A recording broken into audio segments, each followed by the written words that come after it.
everybody, Pixel Prince here, and welcome to another First Impression review. And today we're going to be diving into the demo for Scott Pilgrim EX. Although it's hard to admit, I wasn't always a big Scott Pilgrim fan. To be fair, my very first exposure to it wasn't with the comics, but was actually with the movie trailer when it was actually coming out in theaters. And it wasn't really a bad trailer by any means, but it definitely did not appeal to a younger version of me. But fast forward a couple years later when I'm heavily into beat-em-ups and starting to dip my big toe into pixel art, and all of a sudden that free game on PlayStation is starting to look very tantalizing. Not you.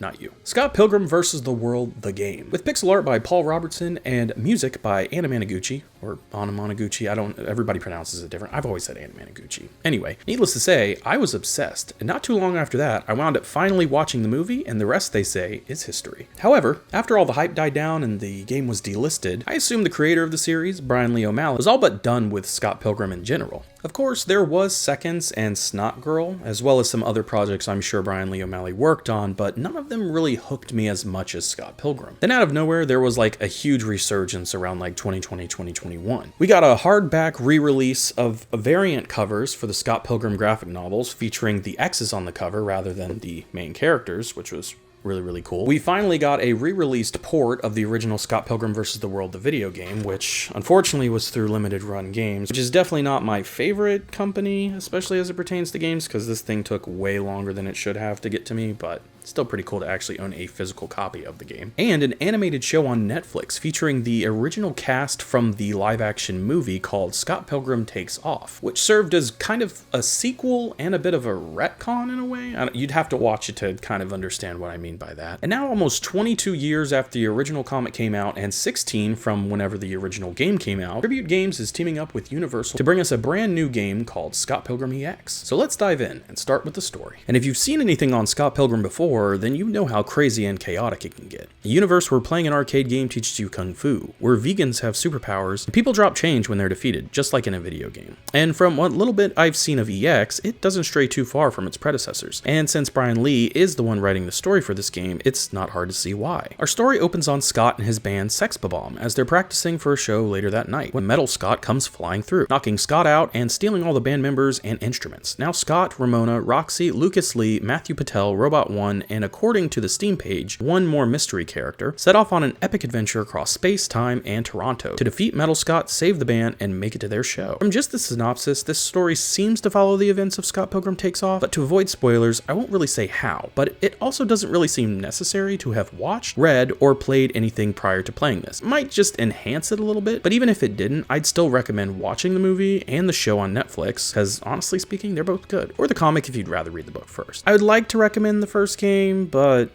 we'll talk about that a little bit later. Either way, there isn't much story that the demo gives. The world is fragmented and jumbled, and seems to be scattering parts of the world and different time periods throughout Toronto. For example, right after finishing the tutorial, Scott sees a rift to the beach right on his street, and within that rift is a portal that leads to the Ice Age, where one of his instruments is. Super random, but honestly I don't think I'd have it any other way. The story is primarily delivered via pixel cutscenes with text boxes, which takes it a step further from the original game, which was mostly just pictures with small animations and occasional parallax effects. Another cool thing of note is depending on who you play as, their dialogue will actually change when speaking to NPCs. Unfortunately, if you're playing this game with a friend in co-op mode, no one seems to acknowledge them in dialogue, so they're kind of just there as an extra body. It would have also been really kind of cool to see some interactions between like whatever character you and your friends play as, but honestly, I could see how that could get a little bit muddy, so I'm not too upset about it. And outside of that, there really isn't much to say as far as the story is concerned. We'll just have to wait and see where it goes when the actual full game comes out in March. Next up, let's talk about gameplay. Scott Pilgrim EX, just like the game before it, is a beat-em-up, but this time it ditches the leveling system and actual levels on a world map for customizable stats and the type of open-world beat-em-up that I've been dreaming about since I got into the genre. In this game, you use food to allow you to level up stats individually and equipable items that not only raise stat levels when equipped,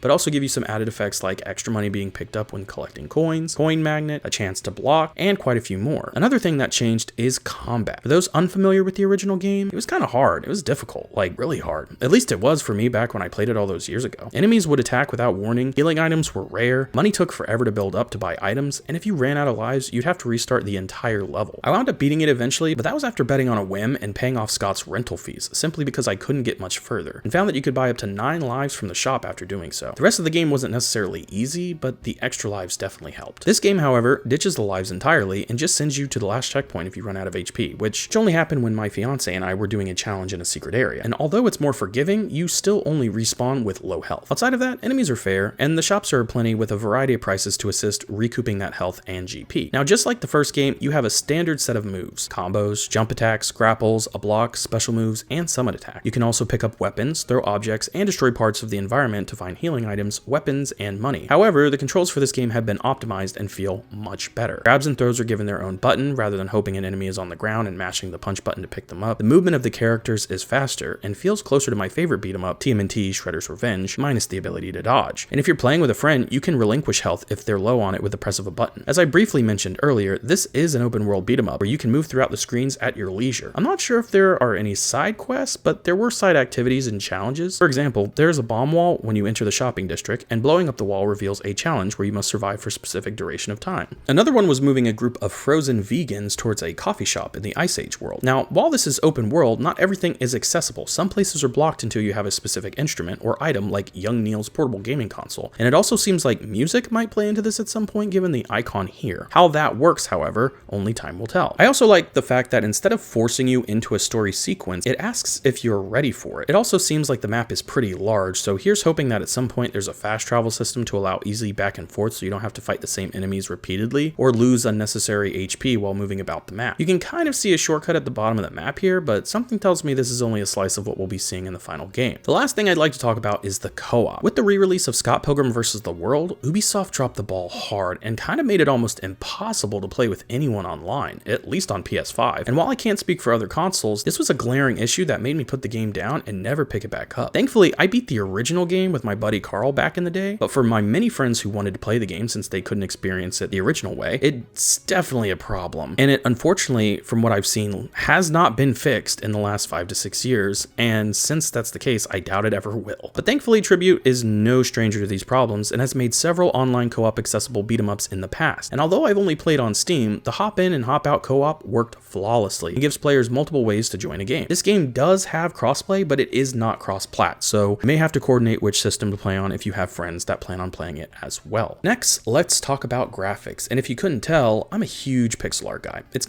kind of my thing. And to hear Paul Robertson was the main pixel artist again made this day one purchase all the sweeter for me. If you're unfamiliar with his work, he not only did the pixel art for the original Scott Pilgrim game, but also worked on Mercenary Kings, the Giffany and Fight Fighters episode of Gravity Falls, as well as many Adult Swim ad blocks for Rick and Morty. And at first, I wasn't aware that this was his work, because honestly speaking, he has such a distinct style, and yet this one feels different, more refined, and much closer to the style of later Scott Pilgrim comics and media. And honestly, I love it. Giving Paul a larger canvas, allowing for more nuanced animation, from like Lucas breathing and squinting his eyes to the subtle bounce of Scott's idol, everything is moving and breathes so much life into the world. Even the world itself, from mushrooms bouncing, background NPCs that interact whenever you attack near them, the Sonic checkpoint pole spinning, and even the Mario-inspired angry sun. There's so much charm and so many references to catch that I found myself wanting to explore just to see more of his art. Everything is wrapped in a black outline just like the original comics, and works very well in the game. Shop owners actually look very different and are given portraits, and the cutscenes add an extra flavor that helps sell the story even better. The environments and effects are amazing, the character attacks and even their walk cycles all feel distinct, and even the UI feels nostalgic. From the A in any word being the Triforce, to the Sonic 2 inspired yellow and blue accents of the menu systems. This game's art feels like stepping into a time capsule, and in my opinion, is Paul Robertson at his finest. Next up is sound, and while this game doesn't have any voice acting, Anime Noguchi makes up for that with music that not only showcases how far the band has come, but how much their music has evolved in 16 years. There are only a select few tracks in the demo, but they're all distinct and maintain that familiar style that the band is known for, which is mixing rock and chiptune. But don't be fooled, this isn't a band recovering songs from the previous game. This is a whole new soundtrack made for the game, and from the few tracks I've listened to, I'm highly anticipating more. From the exciting theme of the Toronto streets, to the wavy and delightful notes of the beach theme, I have a feeling this game's OST is going to stick with me just like the first games did. By the way, side note here, but a few years ago I actually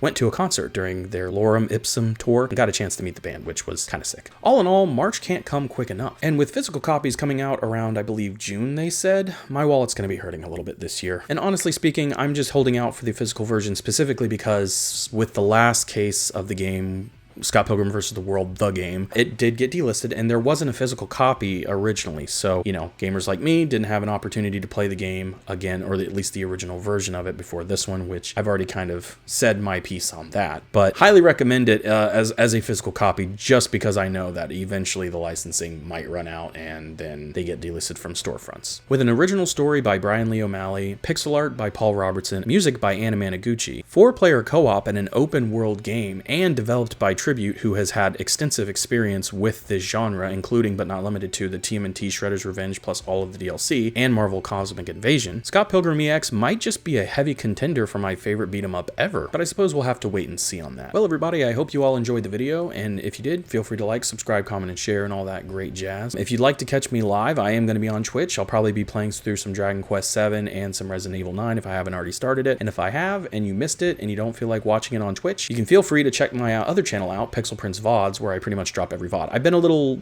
delayed on a lot of those, unfortunately. I'm trying to work my way through them. There's a lot of backlog that I have to work through, but we'll get there eventually. Either way, thank you all for watching, and I will see you all in the next video.